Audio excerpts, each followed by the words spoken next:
All right, welcome to the regular meeting of the Park and Rec Commission, June 15th, 2023. The time is 6:05 p.m. Becky, can you do a roll call? Yeah, Commissioner Cabrales. Here. Commissioner Emerson is absent this evening. Chair Gutierrez, Here. Commissioner Machado, he is absent as well, and Commissioner Sandoval. Here. All right, thank you. All right, Becky, can you explain how the public can participate in the meeting? Yeah, good evening, everyone. Viewers are welcome to provide public comment online through Zoom or by telephone. If you are watching this meeting through Zoom, please select the participants button and select raise hand if you wish to speak. If you are participating by telephone and wish to speak, please press *9. When it is your turn to speak, you'll be notified by the host inviting you to participate. Once you are unmuted, you will have 3 minutes to provide your comments. And I do want to let you know that we do not have any attendees at this time. And if we do, I'll let you know. Thank you. Okay. Agenda item 1, approving a regular meeting minutes from May 18th, 2023. Are there any questions? From the commission? No. Okay. Public comment? We have a raised hand in here, Becky. I don't know. I need to coordinate that. Go ahead. Is this So do you want me to? in Just to regards be to this agenda item? Yes, it is. Oh, great. Good evening, my name is Larry Andel. I live at 443 Riviera Drive, Centerville. And I'm also on the board of the Peacock Gap HOA. We are 427 homes in Peacock Gap and the families therein. And I'm here with my fellow board member, John Harrison. And tonight we're coming before you to talk about the Peacock Gap Park. Specifically, we are here to ask that members of the Peacock Gap community be included in the planning process for improvements to Peacock Gap Park, both for the play structure and for the tennis court resurfacing. Both updating the play area and resurfacing of the tennis courts are in the near-term park recommendations within the city adopted citywide parks and recreation master plan. In addition, the city has approved the use of $130,000 of Measure A funds to help design the new play area at Peacock Gap Park. As Peacock Gap HOA is the largest HOA, my point here is that the priority for Peacock Gap Park is set. And funds have been committed, but no one from the city has reached out to our neighborhood to ask for our direction in these matters. I know this is not an agenda item for this evening, so that will be the extent of my remarks and discussion. Thank you. Thank you.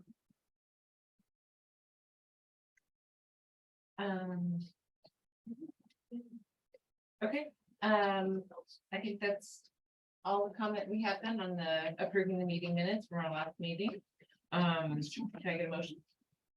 Approved. Commissioner Sandoval, a motion to approve the meeting minutes. A second? Second. Thank you, Caleb. All right, Commissioner Cabrales, Yes. Chair Gutierrez, Yes. and Commissioner Sandoval. Yes. All right, motion approved. Thank you. Thank you. Well, our next agenda item is public comment. And I think one of our residents just had public comment that would fit in right here, and I would just encourage staff to include Peacock Gap HOA in our Peacock Gap planning of the new, not new playground of the, I think it's a study to look at the playground at Peacock Gap. Yeah. Can I Yes, respond please. to that? Yeah. I'm sorry, they walked out, but I will follow up with Larry to make sure that they are included. We want to make sure that the community is included in the planning efforts. We're at an initial phase of allocating funding, which we just got approval through the city council at the last council meeting for Measure A funding. We just submitted that work plan to Marin County a couple of days ago. And for this upcoming fiscal year FY 24, we definitely will be looking at some community outreach efforts to make sure that community's needs are incorporated into the design. So I appreciate it. Thank you. I guess I would just want to add, I'm concerned that they felt like they were being somehow left out. I was part of that planning process, and I'm thought this would be a joyous occasion that that now the plan was we were getting ready to do it and had the money, and I'm saddened that they felt somehow left out of that, because I think that was not the intention and was actually the next step. So Yeah, All right, any other public comment here or online? Becky, is anyone online? No, we do not have any attendees. Okay. All right, we're moving to our next agenda item, which is special presentation for age-friendly Santa Fe programs. Hi. That's Hi, you. good evening, everyone. You got it there. Thank you. First of all, thank you for having me and giving me this time to talk about age-friendly Santa Fe. You know, I don't know how much you all know about the age-friendly movement in the world and in the world of Marin County. So I'm just going to do a little bit of background. My name's Diana Lopez. I am the co-chair of the Age-Friendly Santa Fe Community Partnership, long name. The way this all started was actually, it started with the World Health Organization and the realization that there are going to be many, many older people in the world. Folks are living longer, and we wanted to start to create a world where older adults could thrive and could live and be safe and, you know, live longer lives and be safe. And these efforts actually, in 2007, the World Health Organization developed an age-friendly cities guide that had the core characteristics of what an age-friendly city would look like. Then in 2010, they developed a network of age-friendly cities and communities, and people started to join. And then 2015 and 2015 through 2017, there was a world report on aging, and they changed the way they were thinking about aging. They would always talk about active aging, but now they started to talk about it as healthy aging. And what are the components that create healthy aging? So in 2017, that was happening. But in Marin County, age-friendly caught fire in 2014. And Sausalito and Corte Madera were both designated as age-friendly cities in 2014, and then Fairfax quickly came on their heels. And then in 2017, we were working to get the designation as an age-friendly city for San Rafael through the World Health Organization, and also through AARP, which is sort of is the United States arm of the age-friendly movement. And with the support of the city of San Rafael, Mayor Collin was very, very active on issues of aging at that time. And there really wasn't any real structure, but she was really supportive and the town and the city was very supportive, and wrote a letter, and we got the designation, I think, in early 2018 as an age-friendly city. Well, not enough to be designated, you know. I thought, oh, you know, get the designation and sort of magically will become an age-friendly city. Well, my hopes were dashed. No, I'm just kidding. I knew that we weren't going to be able to do that. And so there was a group of us, all these efforts that I was talking about, I've talked about, and virtually every effort in Marin County, except the county effort, is a grassroots effort. of people who come together as working pro bono. We're changing the language around volunteers these days, working pro bono to move these efforts forward. And what I really want to emphasize is that when you have communities like Sausalito, Corte Madera, a little bit more, but Fairfax, they're very small communities. And so they were really looking to use the age-friendly framework to create programs that they didn't have. San Rafael, program rich, right? And program rich, the center of the county, so many things going on here. So the character of the work that we do is very different than other communities. Novato has not really been able to get their age-friendly movement going. They've had some sort of starts and stops, but they haven't really been. And there's a wonderful person who's actually took the leadership training in Novato who is going to try and get it going. But San Rafael, our focus is more on looking at policies. We have plenty of programs, we have plenty of those things. So we're looking at things from a really different perspective. So just want to share with you how much time. Okay, all right. So we looked at what existed here in San Rafael. What did we think was age friendly? What did we think was not friendly to older adults? Then we interviewed a lot of folks, the fire chief, the police chief, Craig's counterpart at the time, a lot of folks to try to find out what we needed to do. We did a survey, which was really yielded incredibly interesting things. And I'll talk about how the results about employment for older adults in a minute. And then we developed a strategic plan. And the strategic plan is on the city website. It's there for you to spend time and enjoy reading.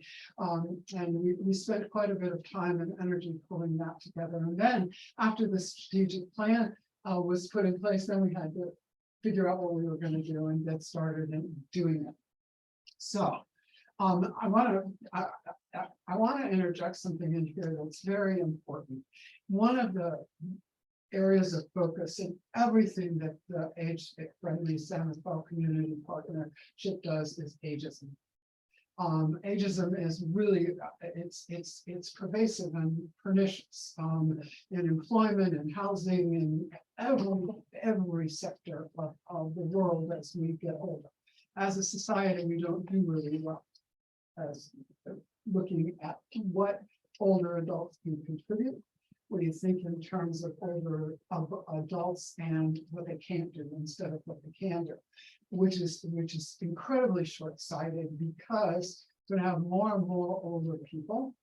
They are a part of society, and I believe, since I'm one of them, that they are a valuable part of society and a valuable part of the work of the city, and we need them because a lot of work, as you know, coming out of the pandemic, there are many jobs, and it's hard for older adults to find jobs. So I really want that was a focus of mine personally, but also a focus of age friendly, to look at ageism and to really see what we can do to educate and mitigate the effects of ageism in the city of San Rafael. So that's I have to get off my soapbox. I'm trying to do that. So what we did is after we did pulled all this information together, we created a strategic plan. And one of the things that we used to create the strategic plan was using the AARP Age-Friendly Index, and it's a livability index. You can look at livabilityindex.aarp.org. And it summarizes the data for each one of the age-friendly domains. And then a percentage score is given, indicating the level of success in meeting a 50% minimum standard threshold of age friendliness. And for San Rafael, our total index score is 58%. Neighborhoods are 67%. People like where they live here in San Rafael, grocery stores, parks, libraries, jobs by transit, jobs by auto. Transportation, about 56%. Transportation is not such a great area for a lot of areas in Marin County. Civic participation, fairly decent score of 60%. Employment for older adults, age-friendly index score 32%, and housing at 45%. None of this is going to be new to any of us who are living here in Marin County, but it's a really good tool to sort of get the take the temperature of where we are in San Rafael in these areas. And the areas that I just discussed are the domains, age-friendly domains. San Rafael decided that we would work in all these domains except transportation. We really didn't feel we had the expertise. So our strategic plan highlighted, as for instance, in housing, the fact that existing homes no longer meet the needs of the residents of the community. We've got people who are house rich and don't have very much income. We wanted to look for opportunities, and we've done some work in this area for streamlining the cost of retrofitting homes so that older adults can stay in their home safely and comfortably. And another issue that we're really looking at were residential facilities here, which there are plenty of places, there are plenty of openings in residential facilities, and people can't afford them. So what does that really look like if you have to pay $6,000 or $7,000 a year to live in a residential home in a residential facility? What are those components and how can we affect them?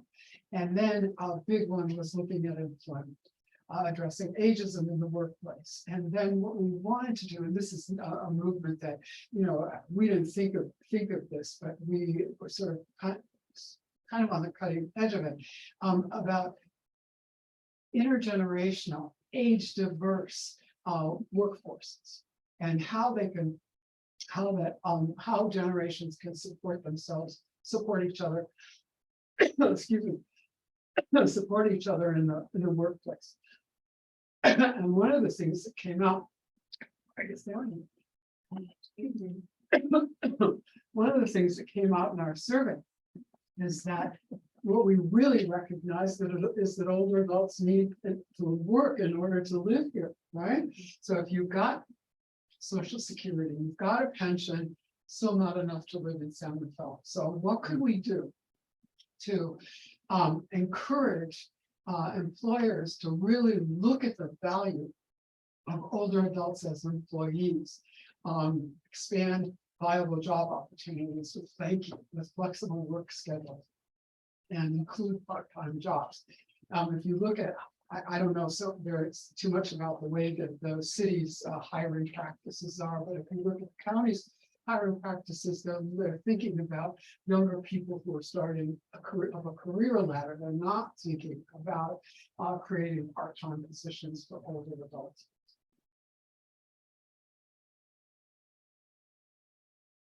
We also work in the area of workforce development.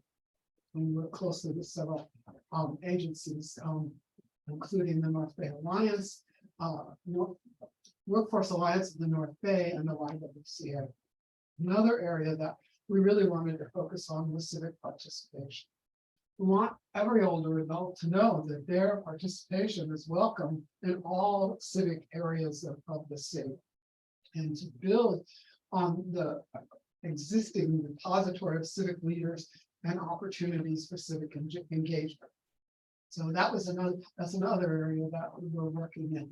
Communication is an area that we're trying to work in. We haven't had a whole lot of success, but we wanted to expand communication to the needs of older adults so that we can improve engagement and support civic engagement. And communication that's sensitive to people's needs. Not everybody who's older wants to, work with a computer. How do you reach out to people that you can't, that don't use a computer or have a cell phone? And it becomes these issues of communication become critical for community preparedness. And we all know about Nixon and all those things. And then another area that we're really focused on, and several members, and not my area of expertise, is outdoor spaces and buildings. And so what we wanted to focus on was expanding opportunities for older adults to safely participate in outdoor community life. Expand the partnership between the San Rafael Department of Public Works and neighborhood associations to support and repair or replace aging infrastructure and address the perception of safety. We heard from in our survey from many older adults that they didn't really feel safe going downtown. And so what could we do to address those issues? And then another area that we really we haven't done a lot with, but we really want to do a lot with, is to support age diverse programming in the city's community centers and libraries. And you know, and support whatever work that all of you are doing to affect that. I've done a significant amount of work in community preparedness and the challenges of emergency preparedness. A lot of energy has gone throughout the county into those areas, and we really have been able to participate in those. And then I think sixth. Seventh, a domain that we've been working in is respect and social inclusion. Older adults are neglected and depreciated in a lot of settings, and which causes serious effects on people's physical well-being, their social well-being. And we really want our community to understand that when you are looked down on someone who is older, that has a tremendous effect on them. You know, ageism is self-imposed, but it's very much also externally imposed. So how do we address that? So talking about the serious effects on the physical, mental, and social well-being of older adults that result from neglect and the lack of appreciation. So that was sort of the framework that we started to work on. We've done a bunch of work in these areas, and what I want to just close with is to tell you what we're doing and what we've done and what we're doing for fiscal year 23 and 24. In the area of civic engagement, we participated, the members of our age-friendly community partnership participated in the Parks and Rec master plan process. And we were very grateful to have the opportunity to do that. And we want to continue to monitor and ensure that older adults are represented in the planning and decision-making regarding future library developments. We really see the library as the nexus of a lot of community interaction and possibilities, and really like that idea. In the area of respect and social inclusion, right before the pandemic, we had a 90 and better celebration for the folks that live here that are 90 and better. And we just had not very many people. We had maybe at the most, you know, with all the volunteers and everything, and I don't want to exaggerate, we probably had 35 people there, but we were very excited about doing it. And then the pandemic came, and so we weren't able to bring people together. But this last year, and with the incredible help and support of all these people who are sitting across the table from me, we put on an 85 and better celebration. We had over 140 people there. And what they wanted to do, well, we started with a table exercise that said, okay, introduce yourselves to one another. How many of your neighbors, tell each other how many of your neighbors you know, and how many of your neighbors would you like to know, and how would you go about doing that, right? And there was it was a social activity, but there was a real underlying idea behind it, that in emergencies, the fire department, the police department are not going to be there to do a lot of things for us. They're going to be looking at the bigger picture. And what we have to do as a community is to help one another. So if I know you and I can come over and say, Kella, what can I do to help you? So it was wonderful. And it was, I think, and Craig can tell you what he thought, if he thought it was a successful event, but we really thought it was quite good. So, and we're hoping to plan a little bit earlier and do it, and even do it up even better this next year. We are in communications, we are working with the city staff to develop the age-friendly website, which is ongoing, and we've gotten incredibly good support to get, we have our webpage on the city website, which has been really helpful. And we are areas where we need to work harder, and you know, I don't want to present this all as, you know, we've done everything perfectly, or that we've done everything that we wanted to do. Our communication strategy, we need to really work on that. Outdoor spaces, as I mentioned earlier, we participated in the Park and Rec master plan process, and want to continue to advocate for outdoor spaces and walkability in outdoor spaces and safety, so that older adults feel comfortable coming out into the city, because it's a wonderful city to live in. And you know, just parenthetically, and having to do nothing with my presentation, I've lived in Marin County a very long time, and about 20 years ago I made a conscious decision I decided to live in San Rafael, and I've lived here for 20 years on purpose. And so you know, I feel really fortunate to be a citizen of San Rafael. We're working with the business VID and the Chamber of Commerce to encourage programming for older adults, such as what we want to get going this year is a downtown breakfast club. So, and the villages have said, and they've got money, the villages have said that they want to partner with us on that one. And we hope that we can get a breakfast club going and get people out and talking to one another. So I'm talking too long, so I'll finish up really quickly. I've done some work in community preparedness, partnered with the fire department to raise awareness for older adults in Mixel and Marin Alert, and had a table at the I don't know whether we call it a farmer's market, Thursday night event, and did that. And then the folks that are working on community preparedness are also partnering with the fire department to hopefully plan and implement an emergency preparedness exercise.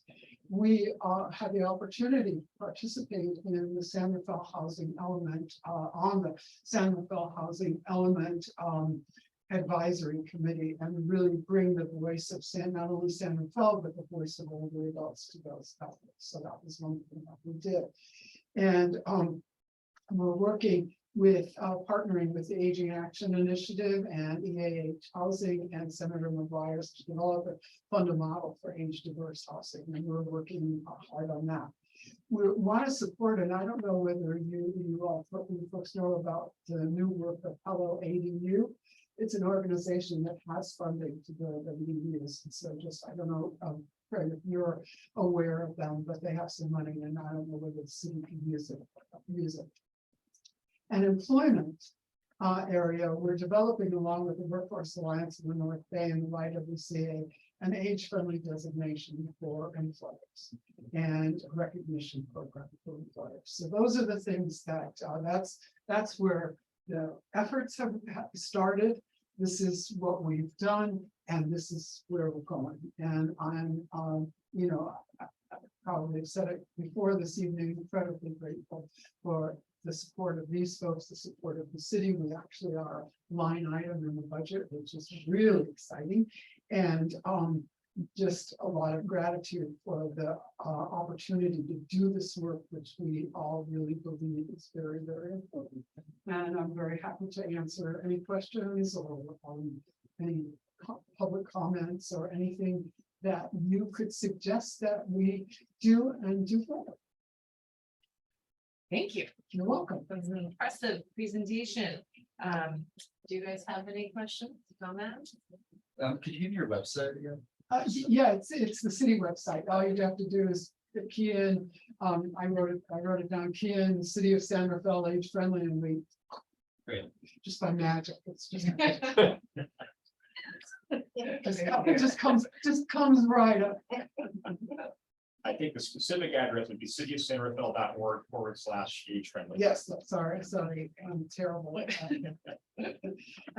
So just really quickly, and when we did our 90 and better, 85 and better event, we set a limit on how many people could come. And so every few days I get a call from Craig saying more people want to come. And I go, okay, it's because you calculated how many tablecloths and cups and all this stuff that you need. And we also got community sponsorships from the community, but it was a really great event that we had. I think, am I remembering correctly, that we invited somewhere between 700 and 900 people that were over 85 that live in the city of San Rafael. So you've got a lot of folks who are over, and you also have a lot of folks that are 60 and over. And all of us want to contribute to our communities. We also created a partnership with the Golden Heirs. We have a member of the board of the Golden Heirs on that's working with us, Gilda Selk. Sorry, her name is spelled completely different than it's pronounced. And Kara is also participating with us. And so thank you to everyone, and thank you for the opportunity to speak with you. Thank you. Thank you. I have one quick question. Sure. Are you guys doing any outreach or work with Spanish speaking community in Santa Fe? Not, we haven't been, and we need to really look at that. I'm the current chair of the Marin County Commission on Aging, and it's an area where there is obviously the Latino community, but there's also a number of other communities that really need to be included in all this work. And I just learned that we're preparing our response to the grand jury report. And so if you haven't seen the grand jury report, make sure you take a look at it, because is Marin ready for the number of older adults that are coming, and they did an integrated agents services study talking about the structure of the county. This is more of the county structure and how to elevate agent services within the county. But language services and reaching out into the community in ways, what we found when we did our survey was, yes, there were many people who did it online, and we're happy to do it online, but we also went to the libraries and took paper surveys and worked with people, and then surveys, and our language capabilities are not good. My last job worked for Kaiser for a long time for the Permanente Medical Group, and my last position there before I left was as the managing director of linguistic and cultural services. And in 2021, can't remember. Anyway, we had in San Francisco, we had over 94,000 requests for interpreter services. This is one facility, one Kaiser facility. Now I could say San Francisco, we've got a lot of languages, got a lot of people who speak a lot of different languages, but we are definitely in many, and the reason I say that is because we miss the boat. We really, and it's another area of richness that we don't. So. Well, thank you again. My grandpa was a president and founder of a 90 and over club at his living facility many years ago, and it was very successful. Yeah. It's a happy group. Yeah. No, it's Thank you. and just so much experience. One of the things that I enjoyed the most was sitting at the tables at the event and talking to so many of the people. They've had so much life experience, and they bring so much to our community, whether we're 60, 70, 80, 90. Thank you. Thank you. Becky, just to confirm, there was no one online. Oh, sorry. That's okay. No, we still have no attendees. Thank you. Sure, there is. Yeah. If I may, can I Yes, make go just a couple Yeah, supplemental please. comments? Well, I just want this person to say thank you so much for. You're being here. welcome. I think this is the first time age-friendly Centerville Task Force has had a chance to share and present with the Park and Recreation Commission. We wanted to make sure that you are aware of all the great work that they're doing in the community. There's, so a lot of ways that the city wants to continue to support older adult programming, and one of those ways is to continue the partnership with age-friendly Centerville. Just wanted to acknowledge, Councilmember Kurtz is also I'm sorry, I missed that. participating as part of age-friendly Centerville. We are, continue to try to find ways to collaborate, find ways to provide space that you can use for programming and a small amount of financial support that comes from the city to help support programming as well. So again, just wanted to say thank you. Thank you, our sincere thanks to the city of San Rafael for partnering with us on these efforts. Thank you. Thank you. Thank you. Good to see you. Good to see you too. All right, so we have our next agenda item, which the Golden Heirs have a presentation. Yes, Craig, you wanna? Thank you. And you can see there's a theme here. Right. So I'm gonna go ahead and load up this presentation here. Get that ready.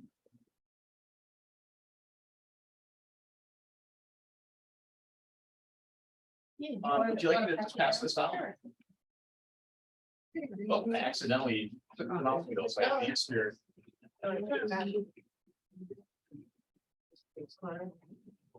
Or errands. Okay, great. Well, good evening. Thank you for having me here tonight. I'm here to present the annual report for the Golden Heirs for 2022. In case you're not aware of who the Golden Heirs are, I'll give you a very brief history. The Golden Heirs is a senior social organization that was founded in 1968. Moved here to the community center in 1975 and has partnered with the city of San Rafael Recreation ever since to provide senior services, cultural, educational, social, recreational services to adults 62 and over who reside in Marin County. It's a nonprofit 501c3 organization. It's got an elected board of directors and it's volunteer run with the assistance of a program coordinator. For 2022, we started off the year still, there's a lot of seniors were still cautious about being indoors and being in enclosed spaces unmasked.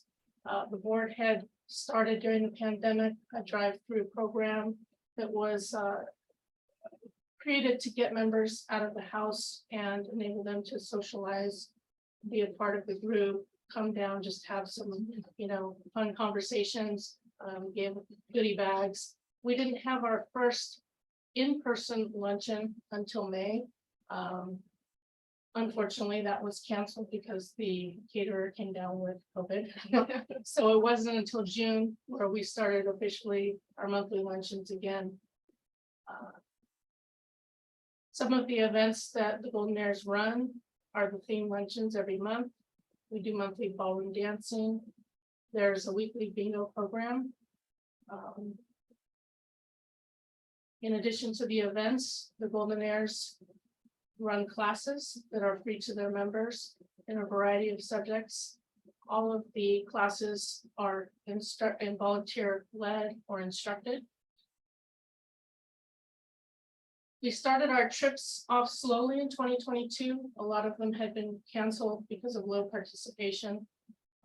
We were still able to run various theater events, Fleet Week, Hornblower, Carmel. The majority of those that were well attended came mid to late year. They're starting to come back. We're doing better in 2023. That just gives you a sampling of some of the trips that they ran. In addition to those trips and events and classes, the Golden Heirs hold a couple of fundraisers. We do a summer and winter raffle. There are raffles at every luncheon. We have in 2022, we ran a scaled down version of the craft fair. It's generally a very large event held in the auditorium here. We did sort of a mini version at the end of last year in conjunction with our gala. We ran three Monday night bingo fundraisers, some workshops. We have a book and puzzle swap in our office and lounge. And for the first time since the pandemic, we brought back the congregate meal program. that is funded by the County Health and Human Services Aging Division. And we started that up in October. And that is run in conjunction with our Wednesday bingos. A lot of the participants there stay for bingo, go to bridge class. It's a really great program. Last year, our volunteers put in over 4,000 hours. That ranged from the instructional programs, our office staff, 2 kitchen crews, our trip escorts. Incidentally, the woman who's in the middle of the picture there serving is close to 100 years old. She serves every week. She's serving in our congregate meal program. So some of the seniors that she serves meals to are 40 years younger than she is. It's quite impressive.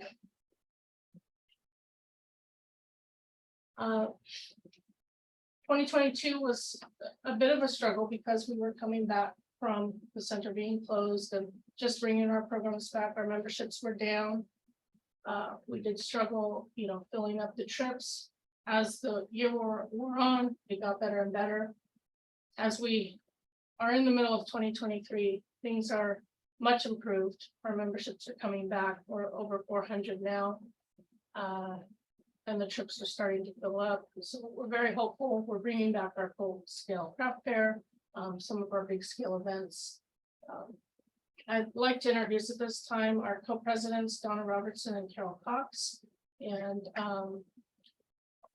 if you have any questions or anything, please direct me to, oh, that's not supposed to be there.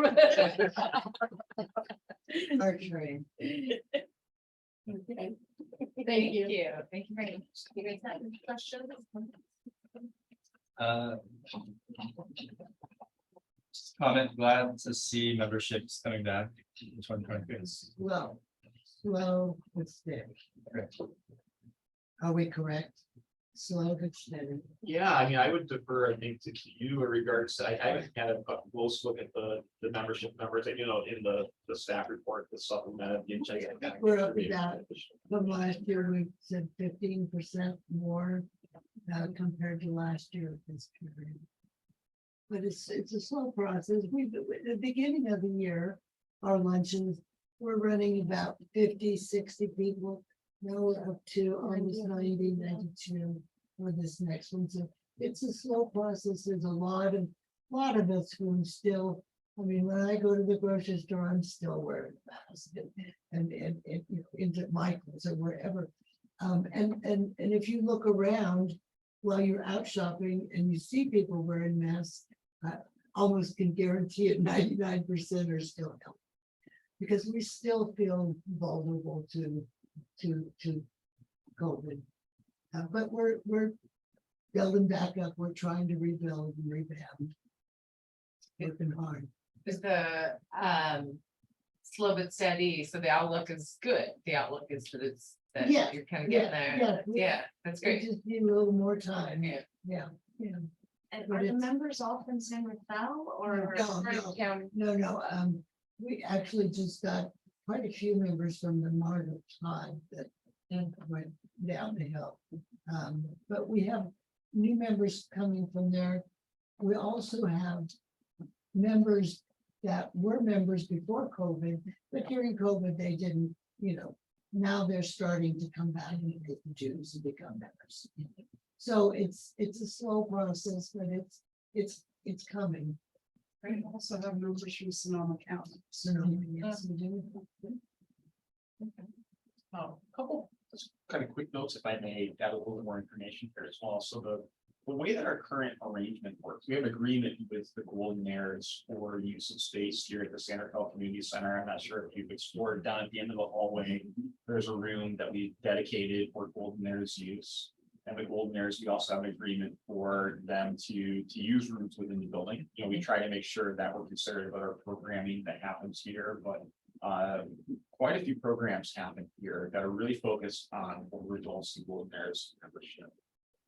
Part of that agreement, I think Kara mentioned that we have a program coordinator role here, that's Kara, and a portion of Kara's time is spent directly working with the Golden Bears. And I know that in addition to COVID, there's been, like, we had a vacancy in that role, Kara joined us in October, and so there definitely have been some challenges associated with that, just with consistency and making sure that we provide programming, and we have key people that are dedicated to help provide that programming. And I think we're in conversations right now about the future of that and what that may hold. And so I think I just wanted to make sure that I voiced that we're really supportive of Old Regional programming in Centerville. We want to make sure that these programs continue to happen. They're important. And we're really They're thankful for the work important that the to Golden Bears have people our done. age, yeah. And as you saw in the presentation, 4,000 hours of volunteer work. City couldn't do all of this work on our own as well. I think we're always going to be looking for partnerships or ways that we can, supplement the need of the community. That's great. Thank you. I love the presentation. Program seems great, and I cross fingers that it continues to keep growing. Do you do like outreach? Is there flyers? Tomorrow we're having the lunch, we're having the lion dances. Lion dances from San Francisco. Yeah, and what's that, about 1:30 or so? Yes, Yeah. and also, the second or third place winner on America's Got Talent several years back. Yeah, We've been trying to draw in so if you're exciting around, things to get stop in. involved and interested. In there. The Tyco drummers, we had those a couple months back.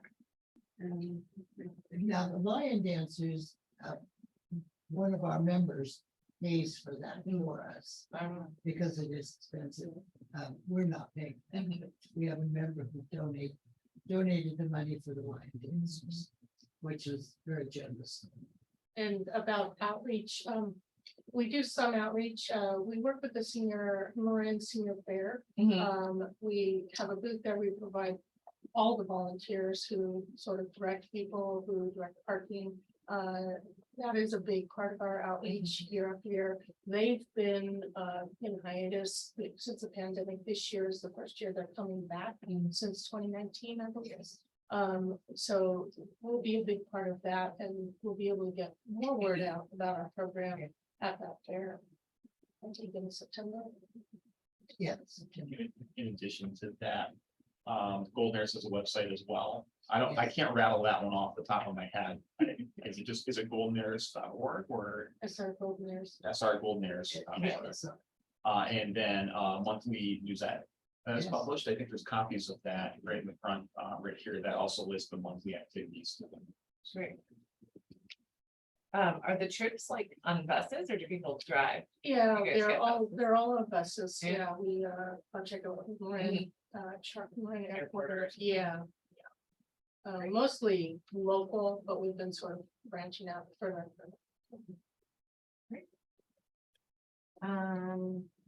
All right, well, I think then we can close comment and move to get a motion and a second to accept the report, annual report. To me, Yes, double not yet. check, make sure no one else is online. I don't think anyone else is, but I'll check with Becky. No, there aren't any attendees.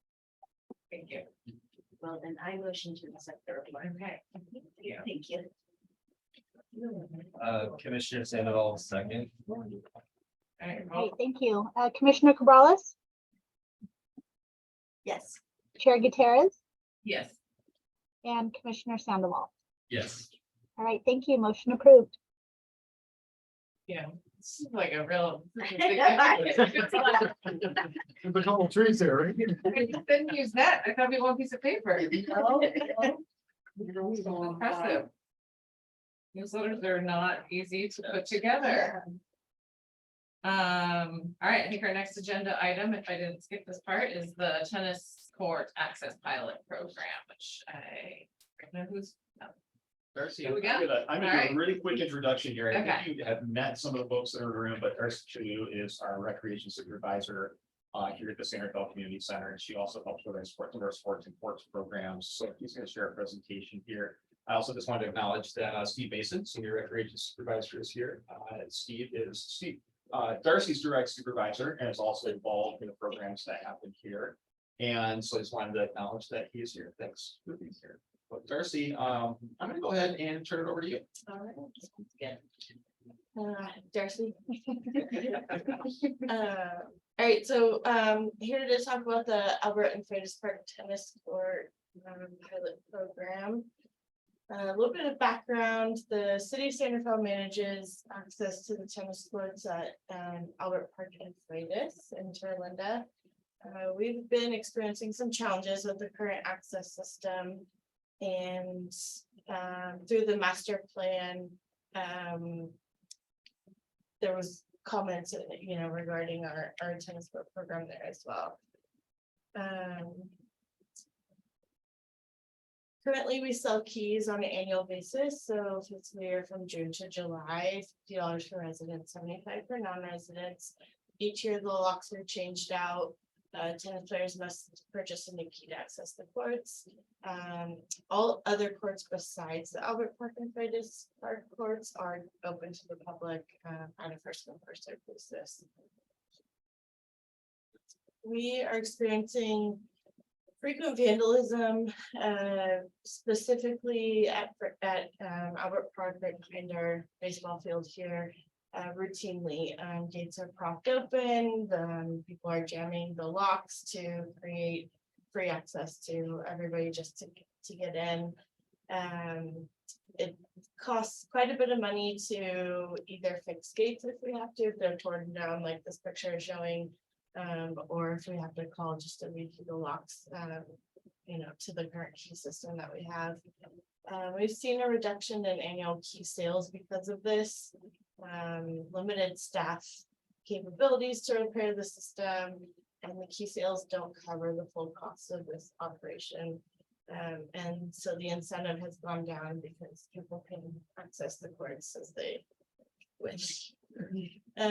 We've done a bit of community outreach through our citywide Parks and Recreation Master Plan, community service questionnaires, staff interviews, let alone people just walking in and talking to us about it. And then just recently, we sent out a very brief survey to about 400 key holders who have purchased a key within the last, I think they were about 6 years, and posted those up at the tennis courts and to get a little bit of feedback. So the two questions we asked were, are you in favor of removing the locks at the courts, creating free access for all? If you are in favor of removing those locks, would you want to implement a fee system to rent the courts? You don't have to, but just an ability to. And then we just left it open for comment and kind of, some people said that they wanted to keep the access the same. So we had about 75% in favor of removing the locks, and then about 25 were against it. So you can see the trend here, 2018, 2019, about 98 key sales to 100 key sales. Obviously, there was a spike in 2020, 2021. That was probably not much you could do at that time. And then 82, and then we slowly decreased. Just this year we've spent about $3,112 in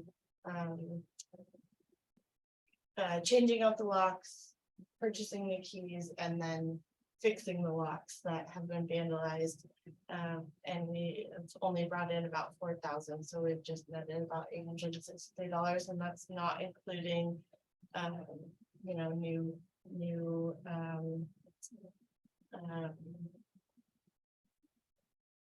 tennis nets or fixing the doors, that and fixing the lights and all the staff maintenance that comes with the courts. In addition, we had 4 keys refunded due to complaints that they were vandalized and just open to the public anyway.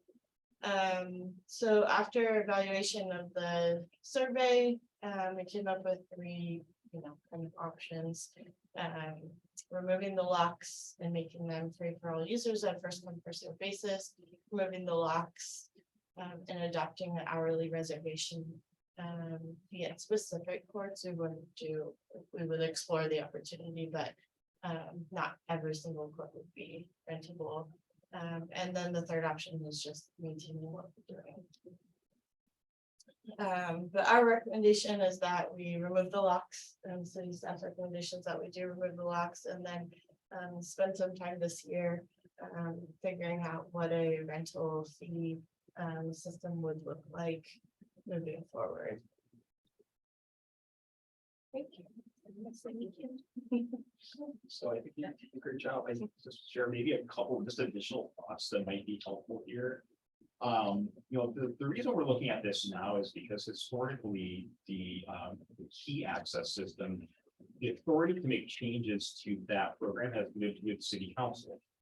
When we adopted the citywide park and recreation master plan, part of that recommendation was to give back the authority to make changes to the tennis court program to the library and recreation department in collaboration with our Department of Public Works. This has been something we've been talking about for quite a long time.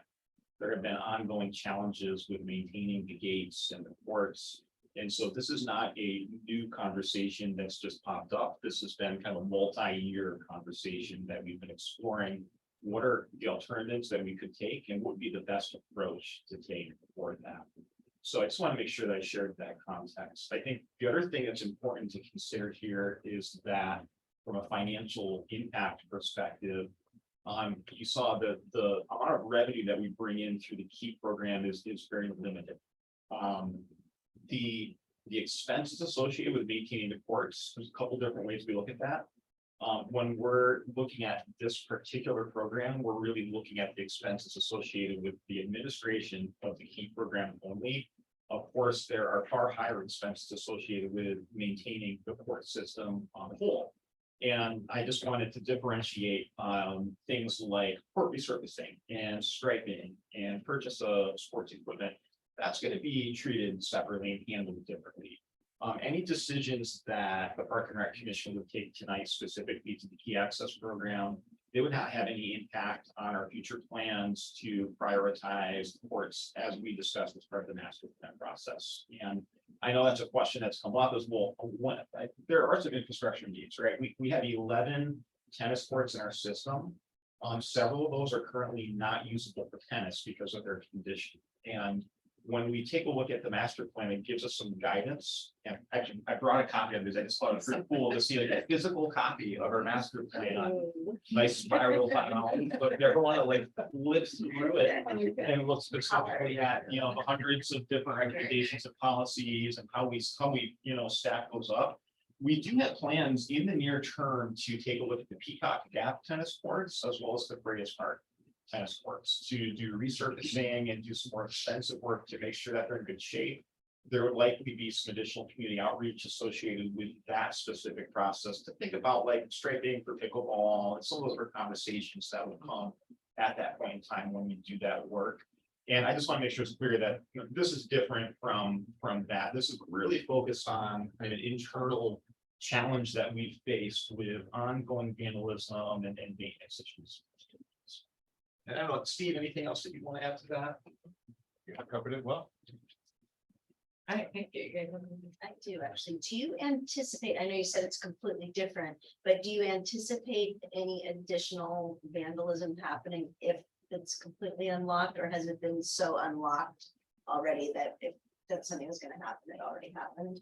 Besides vandalism of the gate, I mean, to the courts, would it?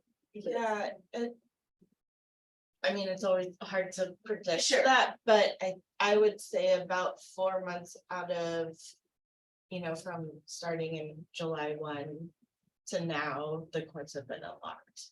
So whether that's, they've been fixed and then vandalized, and then the amount of time it takes to fix them, I think right now there's not even a door on one of the courts. Okay.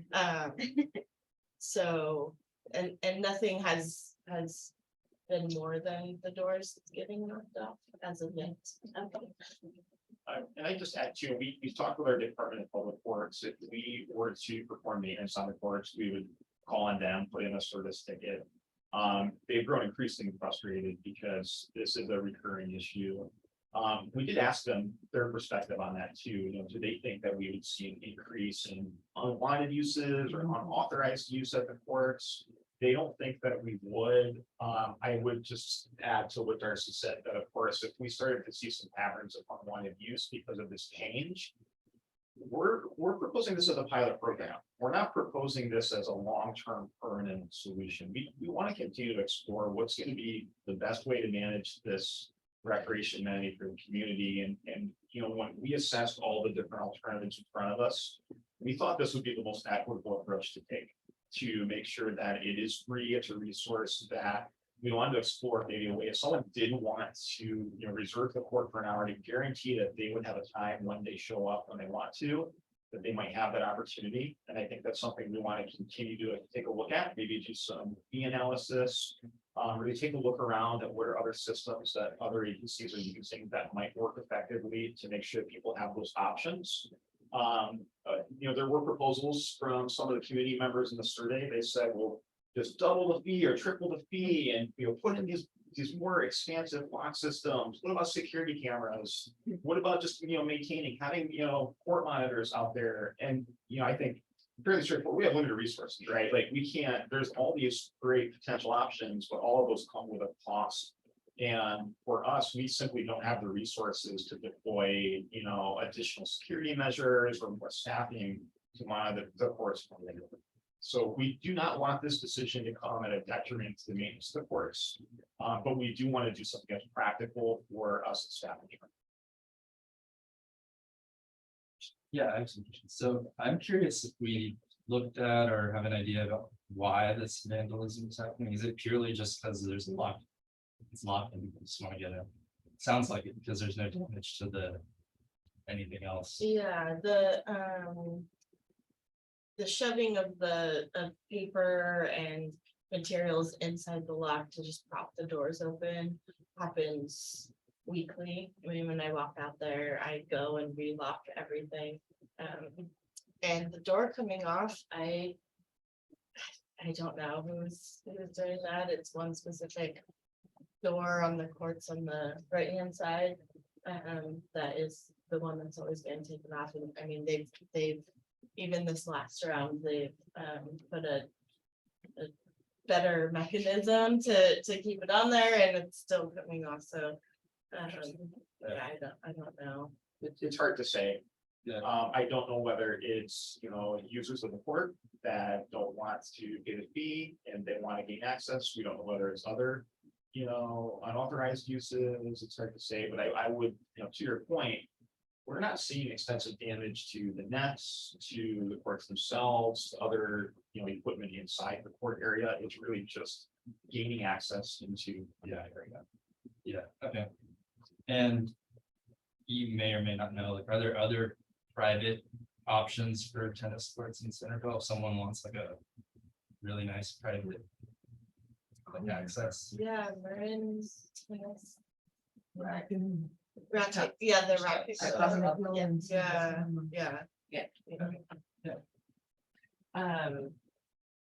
Yeah.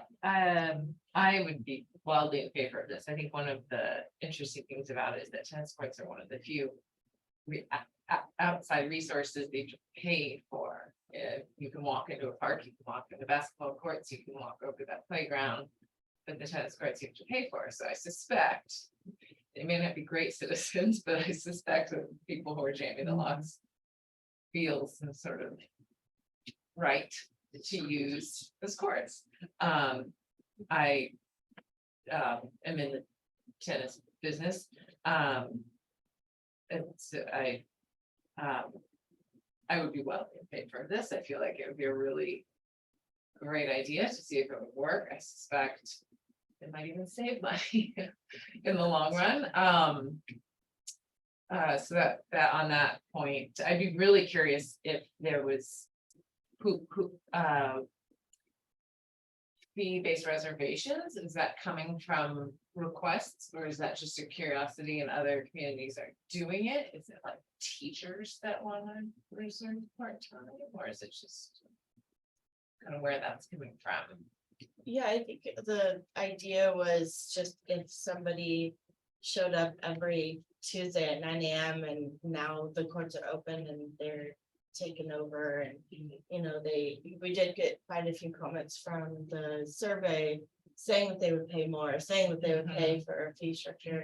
And it would just give opportunity to those people to still continue their Tuesday morning play if they wanted to. I don't see it making a ton of money, but Yeah. it's just kind of giving an opportunity to somebody that if the courts are overbooked. We do have a person who's teaching the lessons, but they're going through a different process than. Oh, really? Who's renting? Oh, For rental, then this would just be. Okay. reservations. Okay, thank you for clarifying, because I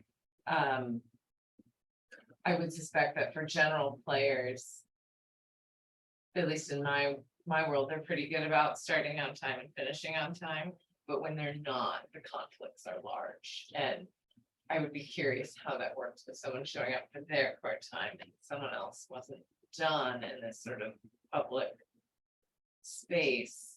The idea of being entitled to that court time.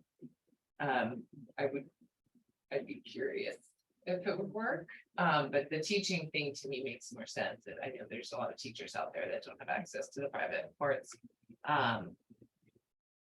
Or don't want access to private courts, honestly.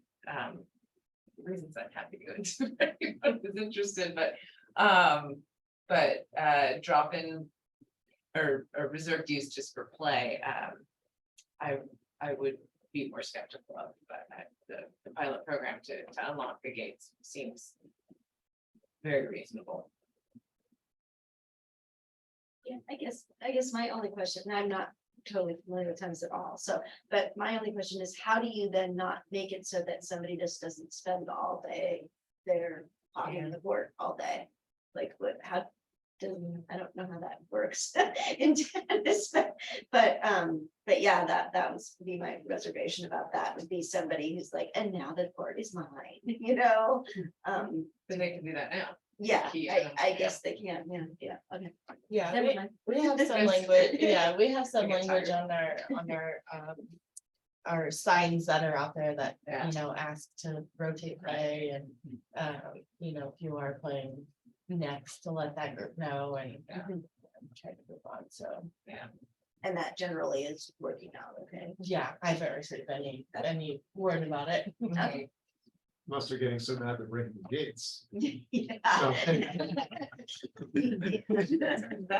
think these are all, great questions that I think if we were given approval to move forward with a pilot program, we'd want to come back with some additional information and maybe some future proposals about whether or not we wanted to pursue a fee structure, what are maybe some of the pros and cons associated with that we've identified.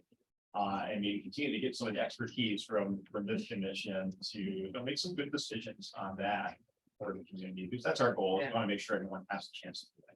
Yeah. All right, Becky, is there anyone online in the public? No, we do not have any attendees. All right, any other comments or questions in here? Sure, I'll just say playing tennis without a door is a really The door annoying. will still be there. No, it's like. The current one, So yeah. you're gonna put a door up, it just won't be locked, right? That's like the most annoying thing. is the It wall is. goes up. And there's the street, Yeah, we had to do it during COVID because nobody wanted to open our gate. Oh, And so we had to prop them all open for the first 6 months or something, and balls were everywhere. It's So- wildly annoying. Yeah, You're right. so I also supported, I hope the pilot program leads to less vandalism and doors stay on, so. Okay, then, can I request a motion for someone to approve the tennis court pilot program, if that's what they would choose to do? Commissioner Sandoval, I'll motion to approve the pilot. And I will second the motion. Okay, Commissioner Cabrales, Yes. Chair Gutierrez, Yes. and Commissioner Sandoval. Yes. All right, motion approved. Just a point of clarification on that, but the recommendation that we had was to approve that pilot program and explore other hourly reservation fees. To clarify, was the motion for just pilot programs? Both. I think both as written in the. As written in the Yeah. presentation. Thank you. Thank you, Steve. Yeah. All right, let's go ahead to our next agenda item, staff report. All right, so. Yeah, I already showed off our master plan. We received this from RHAA a few weeks ago, and I just wanted to share that and just again, say thanks for all the work that you put into the master plan itself. Couple things, we've got our schedule of events. Thursday, Santa Claus Summer Market, the downtown markets are going on. We just had a recent library board meeting. One of the things I did want to mention about the library board, even though it's not directly under your purview, there was a recent poll that was released by the library. It was a split poll, asking the community for their interest and support for potential capital improvements, either to renovate the downtown Carnegie Branch Library or potentially to explore a joint community center library located here at the Santa Fe Community Center. That poll was released through Guide Research. We just got those results back and they're still assessing them. So right now, that's something that the library, they're taking a look at those results to see what is the potential community interest or a tax measure to potentially support that type of a capital project. And if that is something that there is strong support on one way or another, that might be something the city would take a look at getting on a future ballot measure. I don't have any additional information beyond that. But since that really does, there's a chance that there may be programming or a proposal that could impact the community center here. I just want to make sure that you're informed and up to date as we get more information. So I'm hoping You're in. teasing us that I'm there's te- results, but you're not gonna tell us. I wanna check it out. They're still assessing now. Definitely want to make sure you're aware. Can I request the results as soon as they're available? What I would say is, we're not sure what the interest is, and we would need to see a fairly high level of community support for either of those options for the city to be placing something on the ballot. We would be looking for at least a 2/3 majority of support in our initial polling, plus or minus those margins of error to be looking at some kind of a ballot measure. And so that's a pretty high bar, and we're really interested to hear what the community support is. So I think as you heard Diana mention, very supportive of the library is definitely a really important part of what we provide here. And we've been working a lot more collaboratively with the library to offer a really wide variety of programming. So I'm really interested to hear about the outcome of that. Segue onto that note, this weekend on Sunday, the 18th, there is a grad story on it. And the political climate recently, there's been a lot of conversation around those types of events. They've become politicized, which is unfortunate.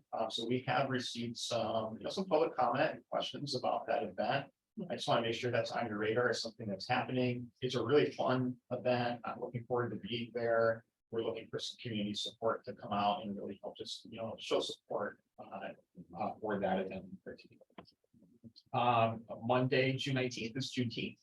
And last week we had a speaker that came from the Marin City Arts and Culture Commission that shared some of their experiences with Juneteenth and their history. They shared the history of Juneteenth with city employees. The city just recently started acknowledging and honoring celebrating Juneteenth. Last year, well, I think there were certain units that celebrated Juneteenth prior to that, but last year's the first year that the city celebrated Juneteenth. So I'm looking forward to that. City Council on June 20th. On Tuesday, June 20th, we are presenting a proclamation for July is Parks and Recreation Month. And I wanted to make sure that you were aware of that. If any of you are interested in being there, to either accept that proclamation or say any remarks, that would be a great opportunity to talk about the importance of park and recreation. That's a 7 p.m. meeting. And if you have any questions about that or anything, I'd be happy to talk more about that. Another holiday coming up, Independence Day. But another holiday for us that we're really not a holiday per se, but I'm going to call it a holiday because we're so excited about it. It's the Sun Valley Playground Ribbon Cutting Ceremony. We have a date for it. July 12th, Wednesday, July 12th at 3:30 p.m. So we just selected that date. We're really excited about this project kind of coming to a close. I have a flyer here for you as well for it. Feel free to spread the word. But all invited to be there. Mayor Kate will be present, Councilmember Phil will be present, and hopefully a whole bunch of people from the community to celebrate the fact that the playground is real. So shout out to our Department of Public Works and their project management to get it open. At the tail end there were just a few minor things that needed to be done, but we hadn't gotten a final inspection of the playground. And the community was so excited to use the playground that there were some individuals who were kind of breaking through the construction fencing. It's a to go- lot of individuals. Okay, all right. I'll be in minutes. Yes. Yeah. Maybe. Maybe there's a correlation. Every night it was kind of. Yeah. So Yeah. we did get the final inspection, go ahead. My understanding is I think almost all work is done. There may be a couple of minor things that they're still looking at. I think they're looking at additional maybe landscaping. Some other things that weren't part of the initial scope of work associated with the playground. Just to continue to make sure that that park really shines for the rest of the summer. But we're excited about that. Public Art Review Board meeting on July 12th, and then the next Park and Recreation Commission meeting will be July 10th. A few other quick notes, childcare programs. There have been a couple of recent developments with our childcare program I wanted to make sure that you're aware of. One of those is we've been in conversation with Santa Fe City Schools about new ways that we could potentially partnership with them. We have two school districts we work with, Santa Fe City Schools and Mill Creek School District. Two of our childcare programs are at Santa Fe City Schools, Glenwood Center and the Coleman Center. We've operated there for many years. I'm not sure if I shared at the last meeting or not, but one of the things that we talked about with Santa Fe City Schools recently is their desire to offer one individual childcare program at each of their school sites. They want to have one site to make sure that all students have equitable access to the same type of programming for the same fees. Right now at Coleman, there are two providers. There's the city-run program, and then there's a program run by Bay Area Community Resources, BACR. They contract with Santa Fe City Schools to offer their program. For this upcoming school year, we're going to continue to operate that way, but we're going to be transitioning in the fall of 2024. And BACR will be the sole provider of after-school programs at the Coleman campus starting in fall of 2024. So what that means is the city is going to be stepping away from providing that program there. And BACR will be ramping up how many students they serve. Santa Fe City Schools' goal is to serve as many students or more students than they were previously on a sliding fee scale basis. Right now, BACR serves around 120 students, and the city's program serves around 80 students, 70 to 80. And so they're going to be looking at serving around 200 students with that program moving forward. Had some great conversations with the school district about that, and they're continuing to have meetings with the Coleman families to make sure that they're in the loop and part of that planning process looking ahead to the 2024 school year. At the Glenwood campus, we are partnering with Santa Fe City Schools into the future to try to serve more students through grant funding that the school district receives. So we are currently serving around 75 students at Glenwood. For this school year, we're going to continue to serve that many, but try to ramp up and serve even more. That would be referred to us by the school district. And we're going to continue to use our existing portable structure. Starting in 2024, we're going to move our program to the multi-purpose room at Glenwood. And we're going to have a goal of serving around 130 total students at that program. The current portable unit that we use there, we're going to be removing that unit to accommodate some capital improvements that the school district is planning to build additional permanent classrooms, particularly for TK classrooms. So there's some transitions right now that are going on. They're not immediate, but they are coming up on the horizon, and I just wanted to make sure that you were aware of some of those things. The shifting gears here, just an update on our Measure A work plan. It was mentioned, the public comment here for Peacock Gap. We did just bring Measure A to City Council at the most recent City Council meeting. It was part of our annual budget proposal that was also part of our capital improvement program. And so that was approved by city council, and we are looking forward to moving ahead with the Terra Linda Park master plan. We have allocated funding for that project. Trails existing condition and feasibility study. The Peacock Gap play area design, as well as the Albert Field fencing project, the follow-on fencing. So those are all projects that we're looking forward to. And then one last note on my end, the last year, we recommended a pilot program for fall winter aquatics pilot program fees. That's something we're taking a look at right now. How did that program perform? Essentially, historically, we've closed our pools around mid-September. And then we've reopened again either end of February, early March on a really part-time basis. And really started to ramp up in April and into May. There's been some community demands to open up for lap swim and other programs a little bit earlier in the season and stay open a little later into the season. So we tried some new pilot program fees. We're taking a look at how the program performed, and we're trying to determine what the next best steps might be.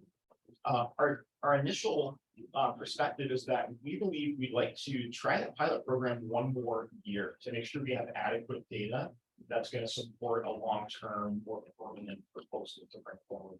So that's the approach we're taking right now, to really just make sure that we're continuing to assess the long-term viability of operating a season that best meets community needs.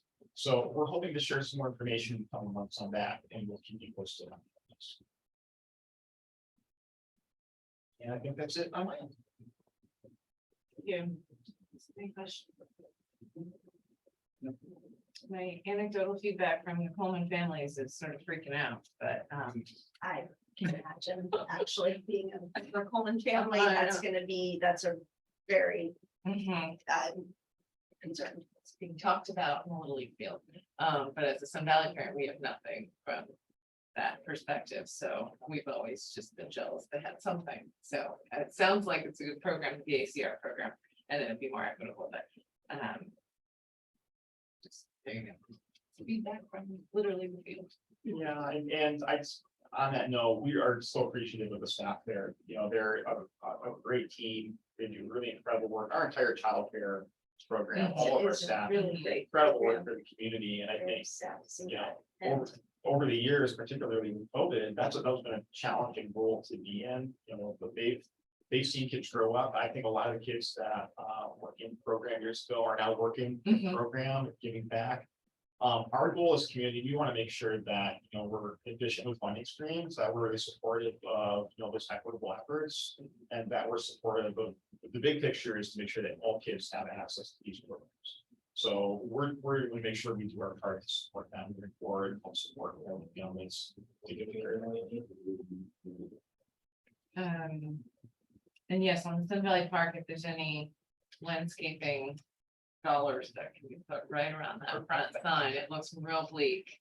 And we walked by the other night and thought, can we like send a letter out and everyone get $10 or like bring your shovel and a plant? And the playground is beautiful and it all looks so nice. It's just that front, to your point, just confirming that if there's anything that could be done there, any small amount of money is tossed that way. I bet it would. Really nice. Point. All right, any public comment, Becky? No, we do not have any attendees. Thank you. All right, then we'll move on to commissioner reports. Any reports on meetings, conferences, or seminars attended by commissioners and priorities? Yeah, sorry, I did have a question about this whole thing, how was that initiated? Was the school asked to have the childcare center from the city shut down? Yeah, I think, you know, I'm fairly new, right? I've been here about a year, but I do know that there were conversations over the past several seasons about possible partnerships. What might that look like? So the school district has approached the city a couple of times. I think 5, 6, 7 months ago, they approached us about potential partnership opportunities. And I think one reason why is because they've received new additional funding in recent years from the state. They run their program through the ELOP Extended Learning Opportunity Program. So they receive state funding to operate that program. They also receive money through ACES, it's the After School Education System.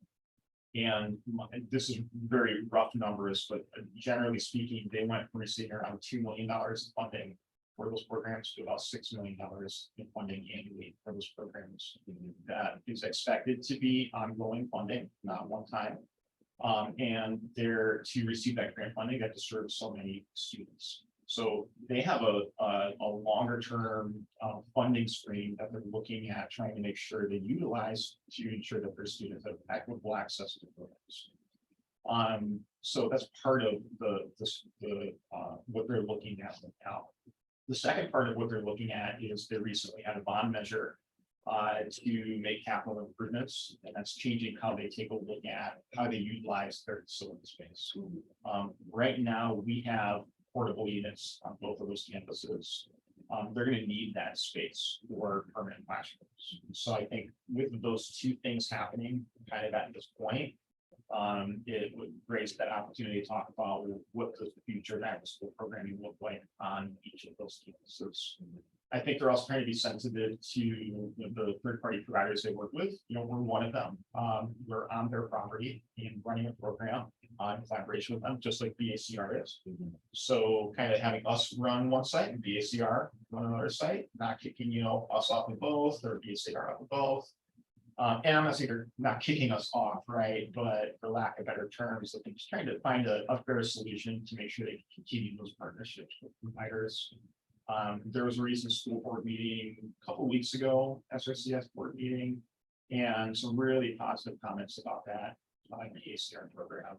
It's also known as the LEAP program. Yeah. So it's really great to hear the support for that program and Natalie, their program coordinator.